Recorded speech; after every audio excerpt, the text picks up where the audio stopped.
หลังสังเกตคนที่มีความสุขใช้ได้ทุกนิยามตามสมัยหนึ่งไม่อวดตนเองว่าเก่งกว่าใครไม่อวดความยิ่งใหญ่ในชีวิตสองไม่ชอบยื้อแย่งเพื่อนแข่งขันไม่ตกเป็นคนสำคัญโดยจริตสมถะถ่อมตนไม่อวดฤทธิ์เปี่ยมด้วยจิตหวังดีมีเมตตาสามรู้จักปล่อยวางอย่างเรียบง่ายพร้อมผ่อนคลายรู้ทันปมปัญหาสี่ไม่คิดเทียบใครในราคาไม่อิจฉาตาร้อนค่อนขอดใครห้าชอบเงียบทุกเรื่องอยู่เบื้องหลังไม่ชอบสั่งเสียงดังทำอวดใหญ่ห้าประการพื้นฐานงามความสุขใจใครทำได้ตามนี้มีสุขจริง ขอถวายความนอบน้อมแด่พระรัตนตรัยมีพระพุทธเจ้าเป็นต้นขอถวายความเคารพพระมหาเถระพระเถรานุเถระเจ้าคณะพระสังฆาธิการทั่วโลกมีพระเดชพระคุณพระธรรมเสนาบดีเจ้าคณะภาค7วัดพระธาตุดอยสุเทพเป็นต้นและขออำนวยพรในท่านผู้ฟังท่านผู้ชมสาธุชนพุทธบริษัททั้งหลายวันนี้รายการพระไตรปิฎกลอยฟ้าก็ลอยมาจากวัดพระธาตุดอยสุเทพราชวรวิหารลงหน้ามา3 วัน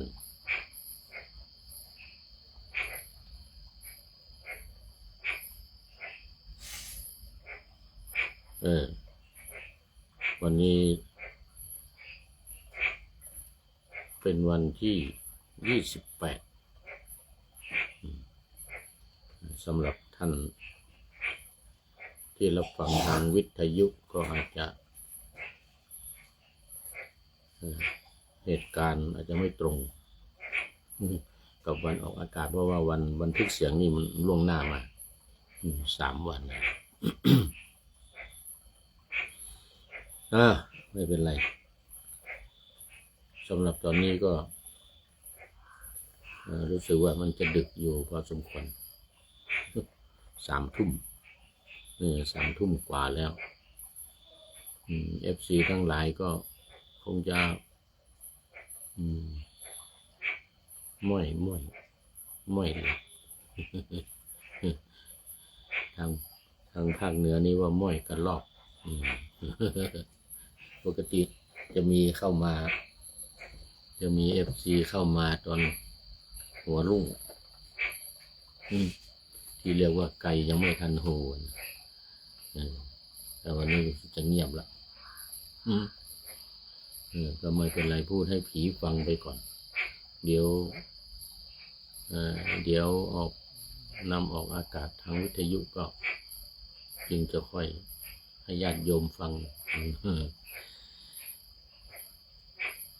เพราะรายการของเรานี่ก็จะนำออกอากาศ5 สถานีวิทยุ1 สถานีวิทยุพระพุทธศาสนาแห่งชาติและจริยธรรมวัดพระธาตุดอยสุเทพระบบ FM 96 เมกะเฮิรตซ์มีพ่อครูวรรณลบนามวงศ์พรหมเป็นผู้อำนวยการอาจารย์พระมหาประสิทธิ์ประสาธิโกเป็นหัวหน้าสถานีและอาตมาภาพพระครูปริยัติยานุศาสตร์ เป็นผู้บรรยายเป็นประจำวันเวลา5 ทุ่มถึงเที่ยงคืนวันตอนออกอากาศนี่จะดึกกว่าที่บันทึกนี้อีกนะเนี่ยเรียกรอบดึกรอบมิดไนท์แล้วก็2 สถานีวิทยุเพื่อการศึกษาพระพุทธศาสนาและวัฒนธรรมวัดฝายหินตำบลสุเทพอำเภอเมืองจังหวัดเชียงใหม่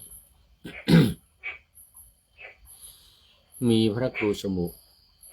วิสุวัตวรกิจโจเจ้าอาวาสวัดฝายหินเป็นผู้อำนวยการ3 สถานีวิทยุคลื่นสีขาวเพื่อชาวประชาวัดปากทางเจริญอำเภอดอยหล่อจังหวัดเชียงใหม่ มีท่านพระครูอภิวัฒนวิกรม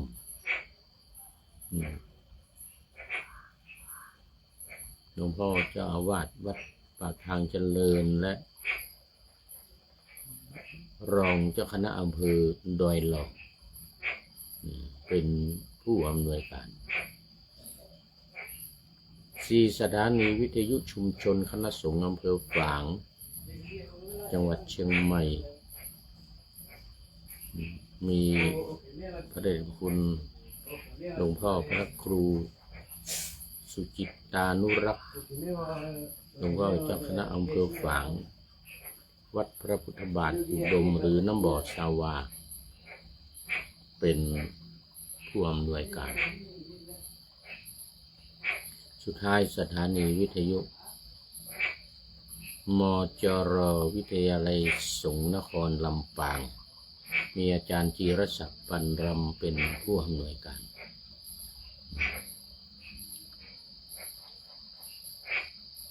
ทั้ง4 สถานีหลังนี้เอาอากาศเวลาเดียวกัน8 นาฬิกาถึง9 นาฬิกาตอนเช้าวันจันทร์ถึงวันศุกร์วันเสาร์อาทิตย์ไม่มีวันจันทร์ถึงวันศุกร์เหมือนกันหมดทั้ง4 สถานีเอาละตอนนี้ก็เข้ามาสู่เนื้อหาของรายการกันเลยพระไตรปิฎกวันนี้ยังอยู่ที่เล่มที่25อุทธกนิกายอัตถกถาพระวินัยอยู่ในปัญจมสมันตปาสาธิกาสามัญเล่มที่5ว่าด้วยเรื่องบริวารปริวาระหรือบริวารนี่ว่าไปแล้ว2-3 ตอนวันนี้ก็มาถึง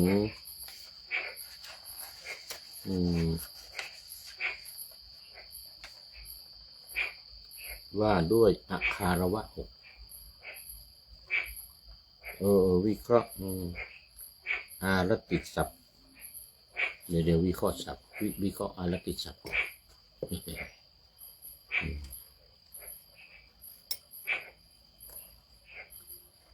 ที่ชื่อว่าอารติเพราะวิเคราะห์ว่าเว้นไกลจากกองอาบัติเหล่านั้นอีกอย่างหนึ่งธรรมชาติที่เว้นอย่างกวดขันจากกองอาบัติเหล่านั้นชื่อว่าอารติ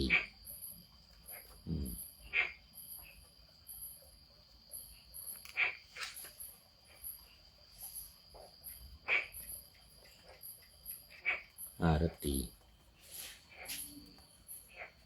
ที่ชื่อว่าวิรติอารติก็เว้นอย่างกวดขันทวิรตินี่เว้นธรรมดาวิเคราะห์ว่าเว้นเสียต่าง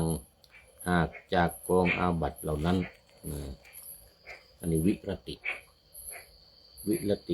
อันหนึ่งอารติที่ชื่อว่าปฏิวิรติเพราะวิเคราะห์ว่าเว้นเฉพาะ1 จากกองอาบัติเหล่านั้น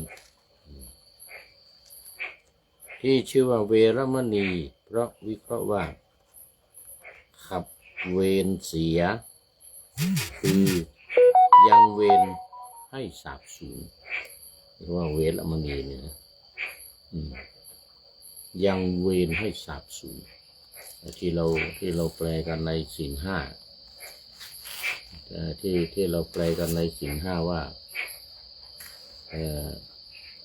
เวรมณีเนี่ย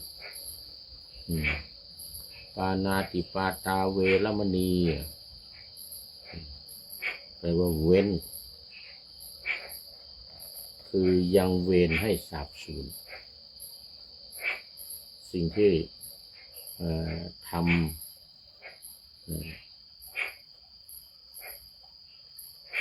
เรียกว่ามันเป็นเวรซึ่งทำกันมาทำเป็นความผิดทำเป็นความผิด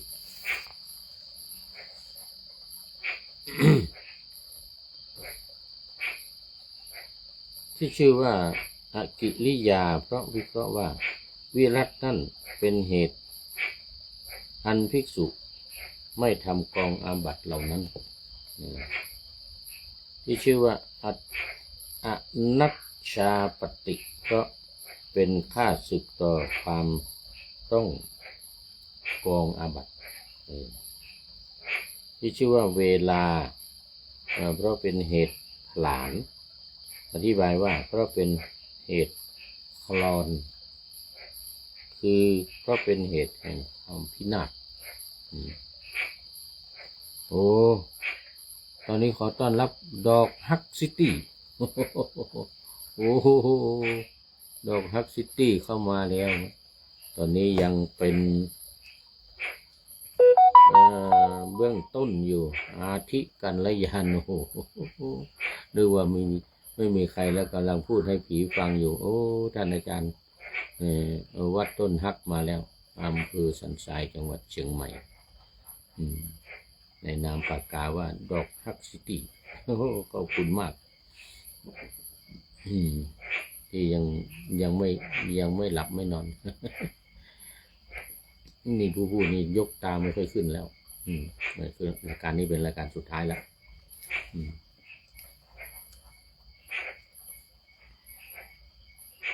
ที่ชื่อว่าเสตุเพราะวิเคราะห์ว่าผูกไว้คือตรึงไว้ได้แก่คุมไว้ซึ่งทางเป็นที่ออกไปคำว่าเสตุนี้เป็นชื่อแห่งกองอาบัติทั้งหลายเสตุนั้นอันภิกษุย่อมสังหารด้วยวิธีนั่นเพราะฉะนั้นวิรัตนั่นจึงชื่อว่าเสตุคาโตคือการฆ่าโดยวิธีนั้นคือการผูกไว้หรือตรึงไว้คุมไว้ซึ่งทางออกทางที่จะทำความผิดทางออกวันนี้หมายถึงว่าทางที่จะทำความผิดแม้ในนิเทศแห่งวินีตวัตถุที่เหลือทั้งหลายก็นัยยะเดียวกันนี้ต่อไปเป็นว่าด้วยอัคคารวะหกวินิจฉัยในคำว่าพุทเทอัคคารโวเป็นต้นพึงทราบดังนี้ผู้ใดเมื่อพระพุทธเจ้ายังทรงอยู่ไม่ไปสู่ที่บำรุงคือสู่ที่พระพุทธองค์ประทับอยู่เช่นในศาลาธรรมสภา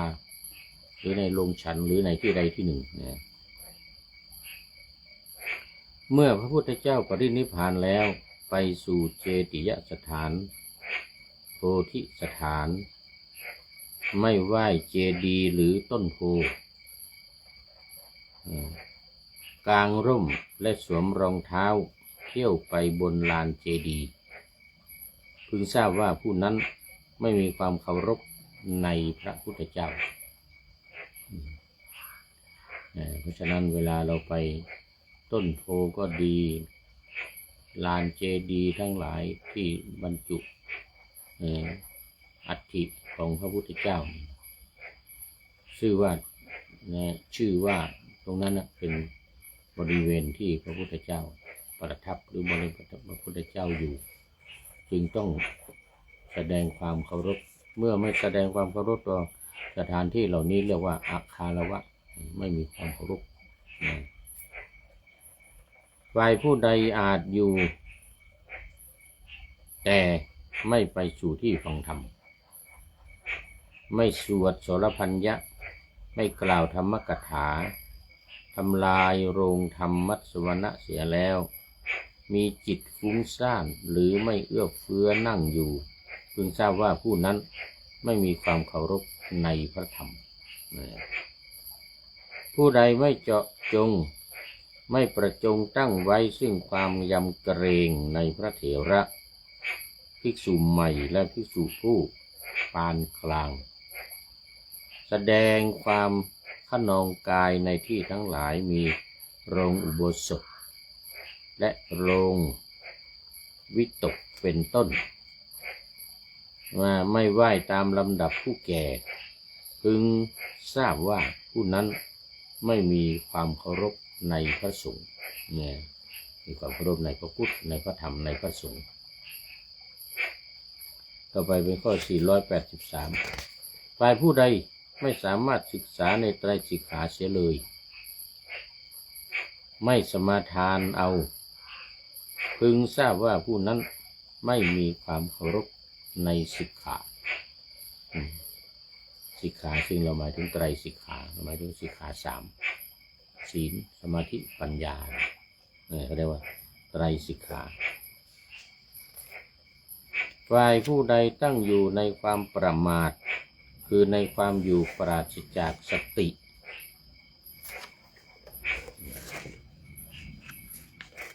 เท่านั้นไม่พอกพูนลักษณะแห่งความประมาทจึงทราบว่าผู้นั้นไม่มีความเคารพในความไม่ประมาทไม่มีความเคารพในความไม่ประมาทอันหนึ่งผู้ใดไม่กระทำเสียเลยซึ่งปฏิสันฐาน2อย่างนี้คืออามิสปฏิสันฐานและธรรมปฏิสันฐานพึงทราบว่าผู้นั้นไม่มีความเคารพในปฏิสันฐานเนื้อความในคารวนิเทศพึงทราบโดยบรรยายอันแผกจากที่กล่าวไว้แล้วอันนี้ก็เป็นเรื่องของอาคารวะ6อย่างอาคารวะ6ต่อไปเป็นเรื่องวิวาทมูลละนิเทศละมูลละนิเทศ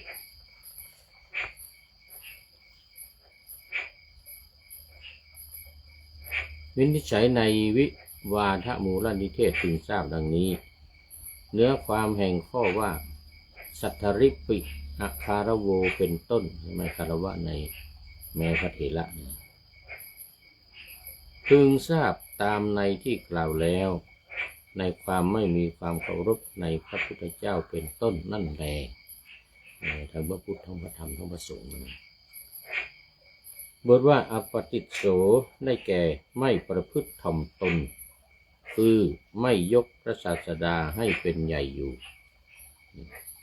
ตนเองก็ทำท่าเป็นผู้ที่เป็นเจ้าเข้าเจ้าของเนี่ยทั้งนั้นเลยแล้วว่าอัจฉตังวาความว่าท่านทั้งหลายพึงเล็งเห็นมูลแห่งวิวาทเห็นปานนั้นในสันดานของตนก็ดีในพวกของตนก็ดีในบริษัทของตนก็ดีอันนี้เรียกว่าไม่มีความเคารพไม่มีความเคารพบทว่าพระหิทธาวาความว่าในสันดานของผู้อื่นก็ดีในพวกของผู้อื่นก็ดี2บทว่าตัทธตุมเหความว่าทั้งในสันดานและคนและผู้อื่นหรือทั้งในบริษัทของตนและผู้อื่นก็ตาม อันต่างกันด้วยความมีในภายในและมีในภายนอกนั้นที่แตกต่างกันระหว่างในกับนอกจริงอยู่วิวาทมูลนั้นทั้งที่มีในภายในทั้งที่มีภายนอก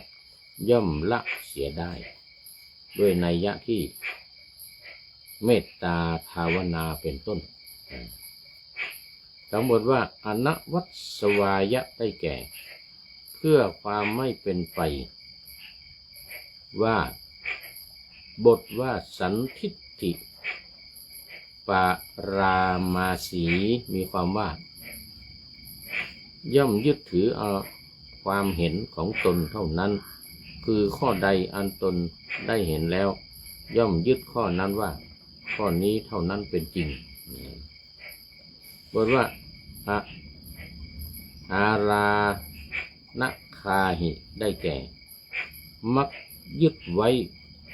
อย่างมั่นคงมันยึดถือยึดติดไว้อย่างมั่นคงต่อไปดูอนุวาทมูลนิเทศใจความว่าอนุวาทมูลนิเทศเสมอด้วยวิวาทมูลนิเทศนั่นเองพอกันก็จริงถึงกระนั้นในวิวาทมูลนิเทศและอนุวาทมูลนิเทศนี้ย่อมมีความแปลกกันได้ดังนี้โทษทั้งหลายมีความโกรธและความผูกโกรธเป็นต้นของภิกษุทั้งหลายผู้วิวาทกันอาศัยเพทะกละวัตถุ18ข้อเป็นมูลแห่งวิวาทก็แลเมื่อวิวาทกันอย่างนั้นย่อมถึงวิบัติอย่างใดอย่างหนึ่งในวิบัติ4มีศีลวิบัติเป็นต้นโจมตีกันและกันหรือโจทย์กันในข้ออาบัติเหล่านั้นภิกษุชื่อโน้นต้องวิบัติชื่อโน้นบ้างว่าท่านผู้มีอายุ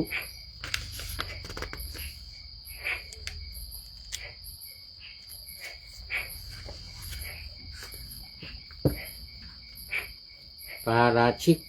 บ้างว่าท่านเป็นผู้ต้องสังฆาทิเศษบ้างโทษทั้งหลายมีความโกรธความผูกโกรธนั่นเป็นต้นของภิกษุทั้งหลายผู้โจรผู้โจทย์กันและกันอย่างนั้นจัดเป็นมูลแห่งอนุวาท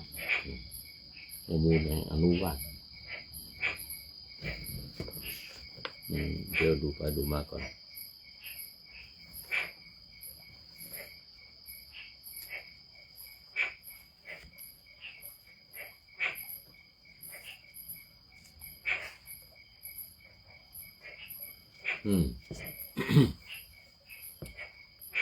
สารานิยธรรมนิเทศนี่สารานิยธรรมนี่ วินิจฉัยในสารานิยธรรมนิเทศพึงทราบดังนี้กายกรรมที่กระทำด้วยจิตประกอบด้วยเมตตาชื่อเมตตากายกรรมสองบทว่าอาวิเจวะวะโหจะได้แก่ทั้งต่อหน้าทั้งรับหลังนั้นการถือความเป็นสหายในการงานทั้งหลายมีจีวรกรรมเป็นต้นของภิกษุนั้นทั้งหลายชื่อเมตตากายกรรมต่อหน้า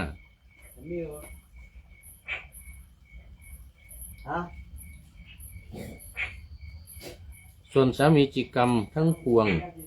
แม้ต่างโดยกิจมีล้างเท้าและพัดลมเป็นต้นให้พระเถระทั้งหลายชื่อว่าเมตตากายกรรมต่อหน้าและเมตตากายกรรมการเก็บงำพันดะทั้งหลายมีพันดะไม่เป็นต้นที่ภิกษุใหม่และพระเถระทั้งสองพวกเก็บงำไว้ไม่ดีไม่ทำความดูหมิ่นภิกษุใหม่และพระเถระเหล่านั้นประหนึ่งเก็บงำสิ่งของที่ตนเก็บไว้ไม่คืนฉะนั้นชื่อเมตตากายกรรมลับหลัง เพราะว่าอายัมปิธัมโมศาลานิโยมีความว่าทำเหล่าใดคือเมตตากายกรรมนี้อันเพื่อนพรหมจรรย์ทั้งหลายพึงระลึกถึงอธิบายว่าบุคคลใดยังสติให้เกิดเพราะการทำกล่าวคือเมตตากายกรรมนะคือที่เป็นไปทางกายคือเป็นไปที่ทางตายังลืมตายังไม่ค่อยขึ้น เป็นวจีกรรมธรรมคือเมตตากายกรรมนั้นเป็นธรรมอันบุคคลนั้นทำแล้วแก่ชนเหล่าใดชนเหล่านั้นมีจิตเป็นเสื่อมเลื่อมใสมีจิตเลื่อมใสแล้วย่อมระลึกถึงบุคคลนั้นว่าผู้นี้เป็นสัตบุรุษจริงเนี่ยโอ้เรื่องศาลานิยธรรมนี่สำคัญเป็นที่พึ่งทีเดียวนะ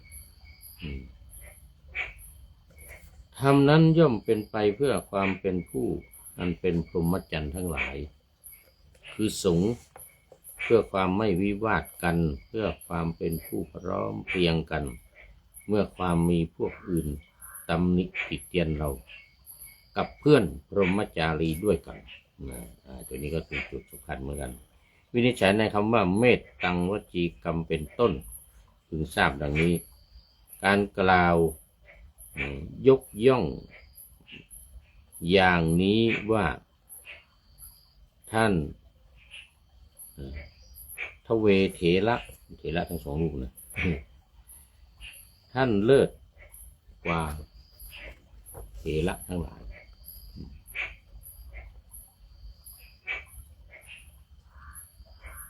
ภายหลังพระเถระของพวกเราไปไหนท่านติสสะเถระเองของพวกเราไปไหนเมื่อใครหนอท่านจักมาเมื่อไรหนอท่านจักมาดังนี้ชื่อว่าเมตตาวจีกรรมลับหลังเมตตาวจีกรรมลับหลังต่อไปข้อที่485นี้ว่าด้วยแลกการลืมตาอันสนิทสนมด้วยความรักกล่าวคือเมตตาแลดูด้วยหน้าที่ยิ้มแย้มแจ่มใสและรื่นชื่นบานชื่อเมตตามในการรบเพื่อให้มีเกิดความก้าวหน้าการคำนึงถึงเสมอว่าท่านพระเถระท่านติสสะเถระท่านอานนท์เถระท่านเทวเถระจะเป็นผู้ไม่บริโภคไม่อาพาธก็หาไม่แต่ที่พระพุทธองค์ให้อุปถากพระองค์ให้เอาไปอุปถากพระอาพาธเท่ากับการอุปถัมภ์บำรุงผู้พูดนี่ซึ่งยังมีชีวิตอยู่นะครับฝ่ายภิกษุผู้ตั้งอยู่ในศาลานิยธรรมไม่ทำอย่างนั้นถวายบิณฑบาตอันตนนำมาตั้งแต่ที่พระเถระแล้วฉันส่วนที่ยังเหลือจะมีที่พระเถระรับเอาไว้อีกหรือไม่นี่ค่อนข้างจะดึกสักจะลืมตามไปที่ อัตถกถาจารย์ทั้งหลายกล่าวว่าแม้จะไม่ให้แก่ภิกษุบุคคลผู้ทุศีลก็ควรเพราะพระบาลีว่าศีลวันเตหิได้แก่อันภิกษุผู้บำเพ็ญศาลานิยธรรมพึงให้ผู้มีศีลและผู้มีสมาธิทั้งปวงแม้เลือกให้แก่ภิกษุผู้อาพาธและผู้อาพาธใช้ก็ตามผู้อาคันตุกะผู้ที่เตรียมไปพร้อมๆกันก็ฉันนั่นเหมือนกัน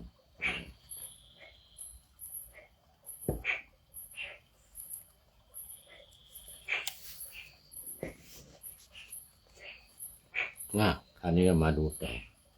อัตถกถาจารย์ทั้งหลายกล่าวว่าแม้เสื่อมให้แก่ภิกษุหรือความเสื่อมนี่นะผู้อาพาธและผู้พยาบาลไข้ผู้อาคันตุกะผู้เตรียมจะไปและผู้ขวนขวายในการงานที่มีการเย็บจีวรเป็นต้นก็ควรเพราะว่าภิกษุเลือกบุคคลเหล่านั้นแล้วให้อยู่จะชื่อว่าเป็นอันทำการจำนวนที่ถูกต้องบุตรแผนกบุคคลหาไม่ได้จริงอยู่พระภิกษุทั้งหลายผู้เช่นนี้เป็นผู้มีลาภฝืดเคืองจึงควรทำให้เป็น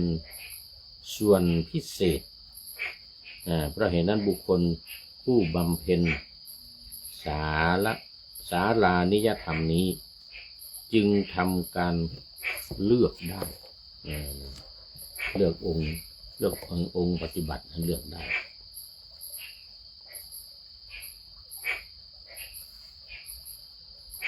ฝ่ายภิกษุผู้ตั้งอยู่ในศาลานิยธรรมนี้จะไม่ทำอย่างนั้นควรบิณฑบาตอันตนนำมาได้ถวายแด่พระเถระด้วยแล้วฉันส่วนที่ยังเหลือจากพระเถระรับเอาไว้แล้วนั่นบางทีจะมีแต่กระดูกกันนะมีแต่กระดูกแม้เลือกให้แก่ภิกษุผู้อาพาธและผู้พยาบาลไข้ผู้อาคันตุกะผู้เตรียมจะไปและผู้ขวนขวายในการงานที่มีวจีกรรมเป็นต้นก็ควรเพราะว่าภิกษุเลือกบุคคลเหล่านั้นแล้วให้อยู่จะชื่อว่าเป็นอันทำการจำแนกบุคคลหาไม่ได้จริงอยู่พระภิกษุทั้งหลายผู้เช่นนี้เป็นผู้มีลามกฝืดเคืองจึงควรทำให้เป็นส่วนพิเศษเพราะเหตุนั้นบุคคลผู้บำเพ็ญศาลานิยธรรมเป็นกรณีพิเศษย่อมทำการเลือกได้เลือกให้ได้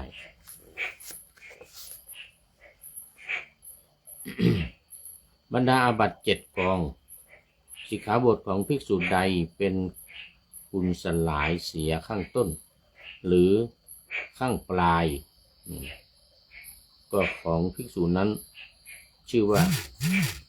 ด้วนเปรียบเหมือนผ้าขาดที่ชายโดยรอบฉะนั้นภิกษุทั้งหลายบทบาทของภิกษุใดทำลายเสีย2-3 สิกขาบทโดยลำดับกิจของภิกษุนั้นชื่อว่าด่างเปรียบเหมือนแม่ไก่ที่มีบุตรตัวน้อยๆตัวแดงๆเป็นต้นนี่นะก็ปลอมตัวมาอยากจะได้อยากจะเป็นก็สลับกันซึ่งอยู่ในที่ใกล้ๆซึ่งกันและกันสิกขาบทของภิกษุนี่นะทำลายเสียในระหว่างศีลของภิกษุนั้นชื่อว่าพลอยศีลพลอยเปรียบเหมือนแม่โคที่คราวเป็นดวงด้วยสีไม่ให้ถูกฝนในระหว่างฉะนั้นส่วนศีลของภิกษุใดไม่ทรงทำลายโดยประการทั้งปวงคือเหล่านั้นของภิกษุนั้นชื่อว่าไม่ด้วนไม่ทะลุไม่ด่างไม่พร้อยทะลุไม่ด่างไม่พร้อยก็ศีลเหล่านี้นั้นอันพระผู้มีพระภาคตรัสว่าเป็นไทยก็ทำความเป็นไทยสม่ำเสมออันวิญญาณและคำสรรเสริญเยินยอเพราะเป็นศีลที่น่าท่านผู้รู้ยกย่องยังเกิดกิเลสได้จับต้องเพราะเป็นศีลที่ตัณหาและทิฏฐิจับต้องไม่ได้เป็นไปเพื่อสมาธิเพราะอันบุคคลปราศจากสมาธิซึ่งกำกับสมาธิได้ใน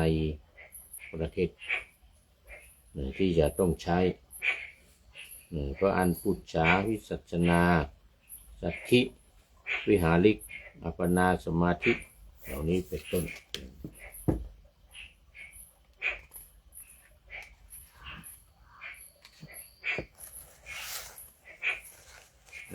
ในช่วงสุดท้าย2 บทว่าศีล3 มัญญโตวิหรติ มีความว่าผู้มีศีลถึงความเป็นผู้เสมอกันกับภิกษุทั้งหลายผู้มีปกติงามซึ่งอยู่ในทิศาสภาคภาคส่วนเดียวกัน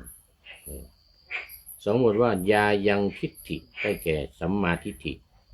ที่สมบูรณ์ด้วยมรรคมีองค์8 ประการต้องเสมอเหมือนกันหมดนะ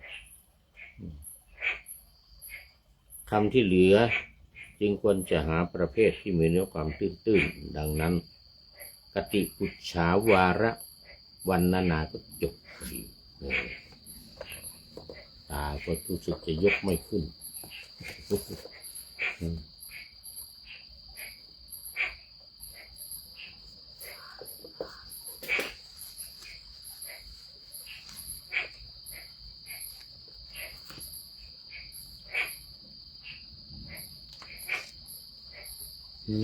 เอาแล้วคราวนี้มาในข้อปุจฉาคือการถาม2 บทว่าอุปสัมปทังปุจฉิตสังมีความว่าข้าพเจ้าจะถามถึงอุป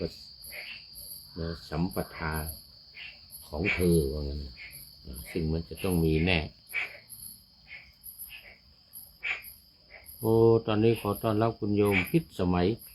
ศรีเทพทำลงเข้ามาจากลำปางแล้วลำปางยังเข้ามายังไม่นอนสาธุจะพักผ่อนหลับนอนก็ตามอัธยาศัยเด้อเพราะว่าตอนนี้ยังเหลือเวลาอีกเล็กน้อยนะคุณโยมพิษสมัยตอนนี้เป็นปริโยสารปริโยสานกัลยาณีทุกทีจะมาในเบื้องต้นแต่คนนี้คราวนี้ปริโยสารเลย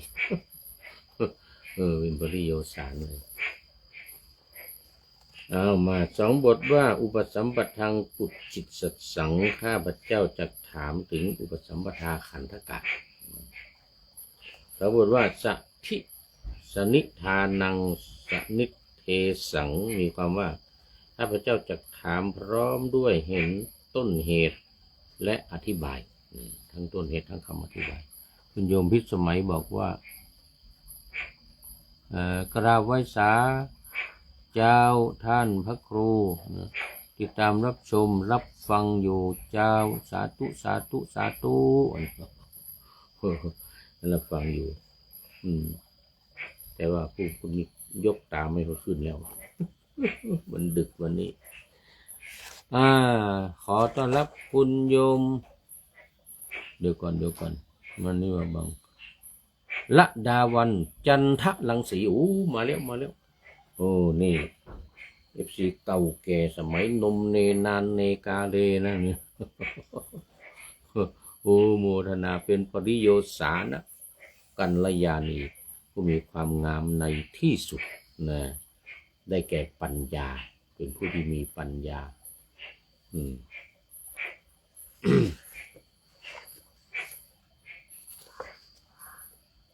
หลายบทว่า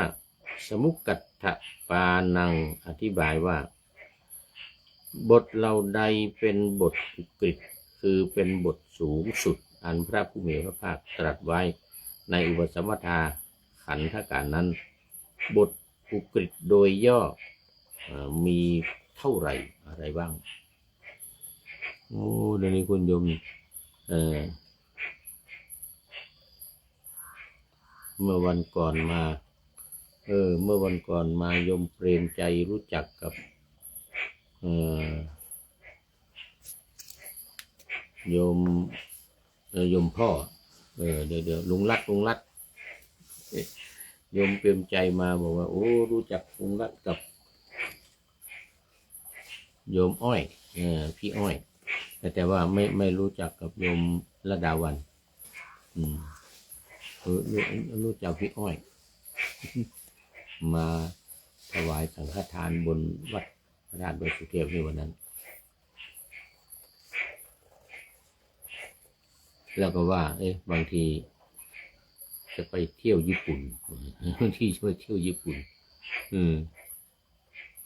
โยมรัตดาวัน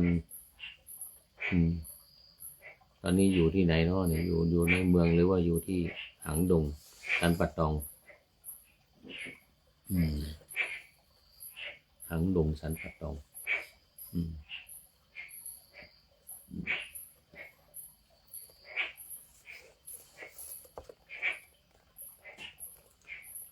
สองบทว่าสนิทานังสนิทเทสังมีความว่าข้าพเจ้าจะถามพร้อมด้วยต้นเหตุและอธิบายต้นเหตุและคำอธิบายอันนี้พูดถึงเรื่องในการทำสังคายนาอย่างพระมหากัสสปะที่เป็นผู้ถามอานนท์เป็นผู้ตอบในเรื่องของธรรมะแล้วก็ใครอีกรูปหนึ่งลืมไป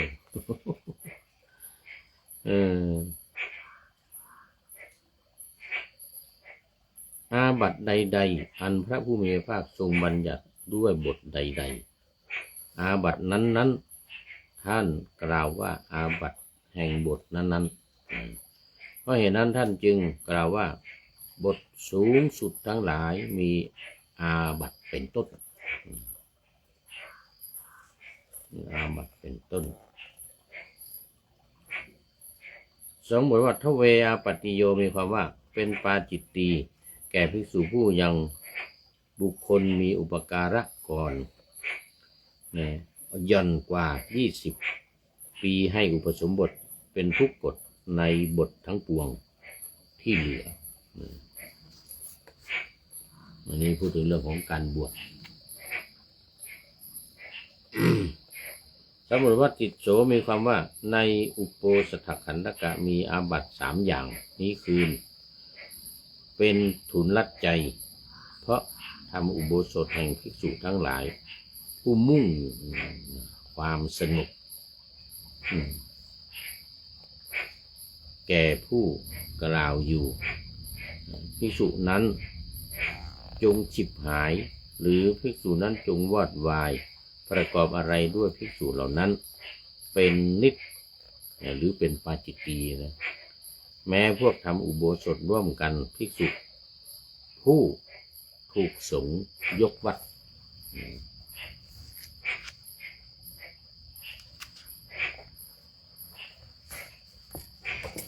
ต้องดูไปดูมาก่อนเลย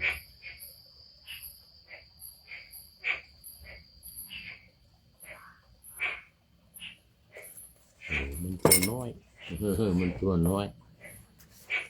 เอานะมาต่อบทว่าเอกามีความว่าวัดสูปนายิกาขันธกะมีอาบัติทุกกฎชนิดเดียวกันเท่านั้นบทว่าติดโสมีความว่าแม้ในบ่วงวาระขันธกะก็มีอาบัติ9 อย่างคือเป็นทุนลัดใจแก่ภิกษุผู้พบเห็นและเป็นใหญ่ประวารณาอยู่เป็นปาจิตตีแก่ภิกษุผู้ประวารณากับภิกษุผู้อยู่ร่วมสังวาสเดียวกันอย่างนั้นเดี๋ยวก็จะเป็นนาสังวาส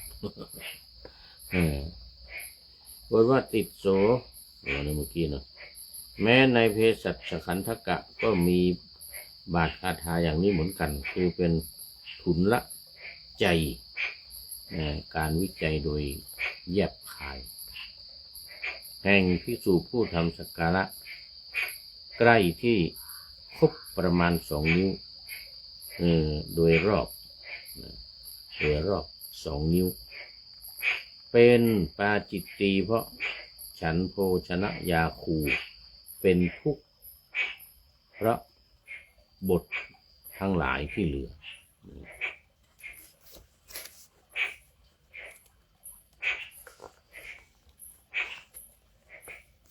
คราวนี้มาดูแม้ใน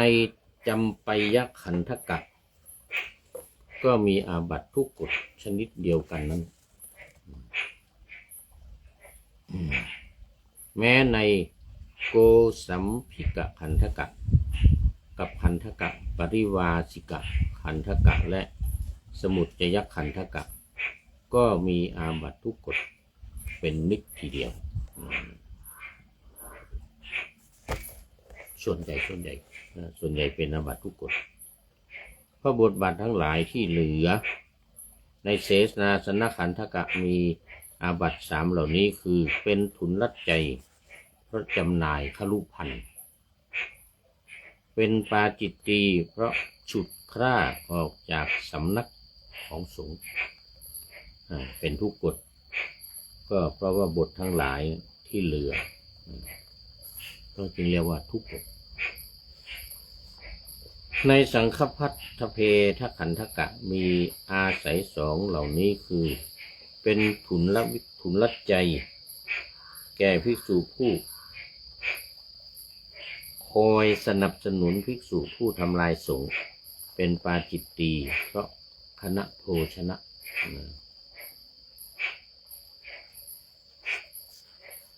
ในวัต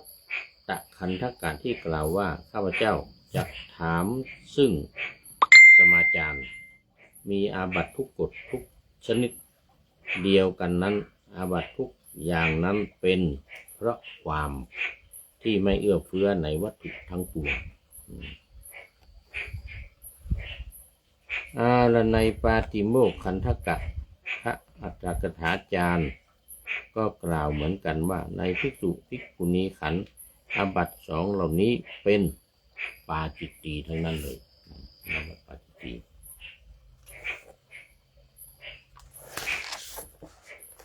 ไม่นานเดี๋ยวก็จบเพราะไม่ประวารณาเป็นบุญเป็นกุศลพระบาทสมเด็จพระเจ้าอยู่หัวทรงอุปถัมภ์ที่เหลือในปัญจสติขันธกะและสัตตสติขันธกะท่านยกธรรมล้วนๆขึ้นสู่สมถะไม่มีอาบัติในวาระทั้ง2ฉะนั้นดังนี้แลขันธกะปุจฉาวรรณนาจบพอดีวันนี้นะบอกแล้วว่าวันนี้มันต้องเอาให้จบนะเอาให้จบไม่จบไม่นอนเอาแล้วไว้ก่อน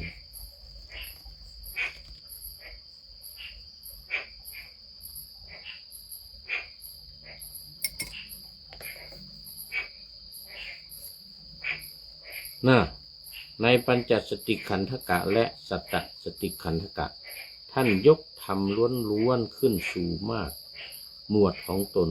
ไม่มีอาบัติในขันธเพทกะทั้ง2นั้นฉะนี้แลขันธกะปุจฉาวรรณนาจบพอดีตายกไม่ขึ้นพอดีเลยเอาตายกไม่ขึ้นเลย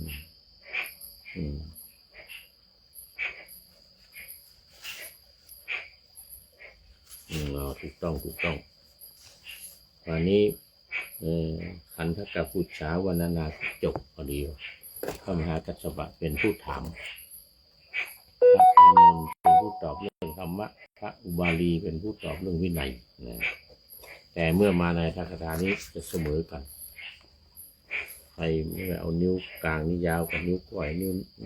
โป้งอย่างเงี้ยมันยาก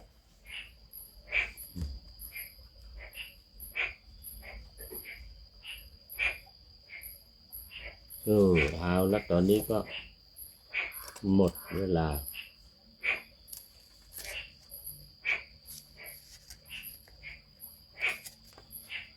หมดเวลา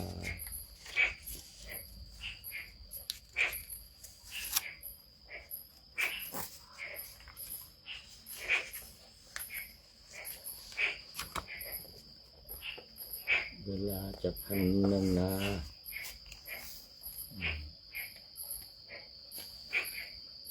คันทักวนาคันทักพันนาเวลกะเอาละดูไปดูมาโยมระดาวันโยมระดาวันก็เป็นสุดท้ายเลยวันนี้ก็เลยเป็นสุดท้ายเพราะว่าตอนนี้หมดเวลาเข้ามานี่เป็นปริโยสานกัลยาณีเป็นผู้ที่มีความงามในเบื้องปลายในที่สุดได้แก่ปัญญาถ้าเรียงแล้วจะมาได้ศีลสมาธิแล้วก็ปัญญาต่ำสุดลงมาสำหรับวันนี้ก็ต้องขอนำรายการจากท่านผู้ฟังไปก่อนนะตอนนี้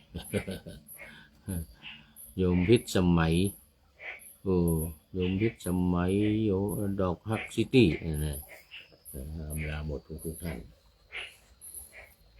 ขอนำรายการขอนำพระไตรปิฎกลอยฟ้าไปจากผู้ฟังทั้งหลายในโลกล่าวันต่อไปจะได้จรย้อนกลับมาสู่สถานีใหม่ให้ท่านฟังอย่าลืมเปิดวิทยุหรือเครื่องรับโทรศัพท์โมบายคอมพิวเตอร์ผัง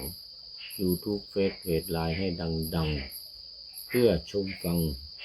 รายการวันต่อไปขอทุกท่านมีความสุขทุกคืนวันนำธรรมะประกอบการงานทั้งหลายเช่นขยันทำงานทางวาจากายใจขวนขวายกิจการงานนานาบำเพ็ญสาธารณประโยชน์เว้นสิ่งที่มีโทษเยี่ยงสาประกอบแต่กรรมดีมีราคาแสวงหาเงินทองครองใจคนเสียสละพลทรัพย์นับมากน้อยไม่ให้ล้านก็ให้ร้อยไม่ด้อยพ้นเอื้อคนรวยช่วยคนยากฝากคนจนให้ทุกคนเท่ากันมาตรฐานเดียวขอเจริญพร